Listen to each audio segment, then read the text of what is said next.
आप तेजस्वी यादव पे इतना हार्ड क्यों बोलते हैं?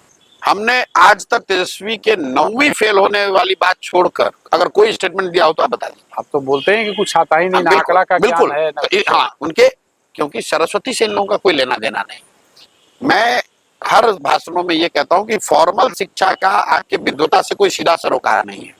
बिना पढ़ा लिखा व्यक्ति भी बहुत होशियार हो सकता है और बहुत पढ़ा लिखा व्यक्ति भी मूर्ख हो सकता है, लेकिन ऐसा इसलिए होता है कि कई बार आपकी सामाजिक या आर्थिक स्थिति ऐसी नहीं होती कि आप फॉर्मल एजुकेशन ले पाए। तेजस्वी यादव जब बड़े हो रहे थे, जब बच्चे थे, तो इनके माँ बाप मुख्यमंत्री थे और ये आदमी डीपीएस आरके पुरम में पढ़ता था और वहां से ये आदमी 9वां नहीं पास कर पाया। ये दिखाता है कि भाई ये आदमी कितने बड़े विद्वान थे। किसी ने कहा, उसने खुद ने कहा कि मैं तो क्रिकेट खेलता था इसलिए नहीं पढ़ पाया।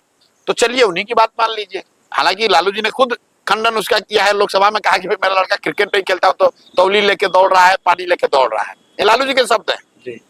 लेकिन मान लीजिए क्रिकेट खेलते थे, भाई क्रिकेट खेले हुए छोड़े हुए भी आपको 20 वर्ष हो गए, आप वहां से निकल कर आए, फिर पढ़ लेते। हम लोग गांव देहात में सुनते हैं, महिलाएं मिलती हैं, अपनी कहानी बताती हैं कि हमारे पिताजी थे, वहां हमको कोई पढ़ने नहीं दिया। पति के घर जब आए, बच्चे जब हमारे थोड़े बड़े हो गए, तब हमने अपना हाई स्कूल किया, तब मैट्रिक किया, तब हमने आइए किया। भैया ये शिक्षा के प्रति उस महिला का सम्मान दिखाता है, इस बात को दिखाता है कि वो महिला समझती है कि बिना सरस्वती के, बिना शिक्षा के उसका या उसके बच्चों की तरक्की नहीं हो सकती है। जब मैं कहता हूँ कि लालू तेजस्वी 9th फेल है, तो मैं ये कहता हूँ कि भाई इस आदमी को शिक्षा के प्रति इसका नजरिया क्या है। जब सुविधा थी तब नहीं पढ़े, उसके बाद भाई तुम आज पढ़ लो, आज मैट्रिक का एग्जाम पास कर दो। लालू जी के और जो बच्चे हैं सब जानते हैं, कोई मेडिकल का एग्जाम देके मेडिकल डॉक्टर नहीं बना है, सब व्यवस्था से ही मैनेज करके ही बनाए गए, लेकिन कम से कम मेडिकल का डिग्री तो लिया है। भाई तुम चोरी करके ही पास करो, कम से कम मैट्रिक पास तो करो। जब आप वो भी नहीं करते हैं तो ये दिखाता है कि शिक्षा के प्रति आपका नजरिया क्या है। आप समझते हैं कि इसका कोई वैल्यू ही नहीं है। उन्होंने एक बार विकास दर, उप मुख्यमंत्री थे तो कुछ विकास दर की बात की, तो आपने कहा कि जीडीपी का ज्ञान नहीं भाई, वो विकास दर की, वो आदमी ने कहा कि बिहार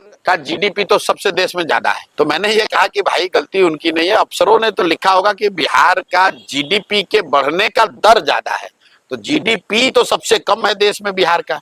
लेकिन जीडीपी और जीडीपी के दर का जो फर्क है वो समझने के लिए थोड़ा बुद्धि तो लगाना पड़ेगा। अभी उस आदमी ने कह दिया एलओसी और पीओके, एलओसी और लाइन ऑफ कंट्रोल और पीओके को का अंतर ही उसको नहीं समझ में आ रहा है। कह रहे कि हम तो एलओसी को ही अंदर मिला लेंगे। तो जब आप बिल्कुल ही निरा, मतलब आपको सरस्वती से भेंटे नहीं है, तो आप तो ऐसी गलती करेंगे ही।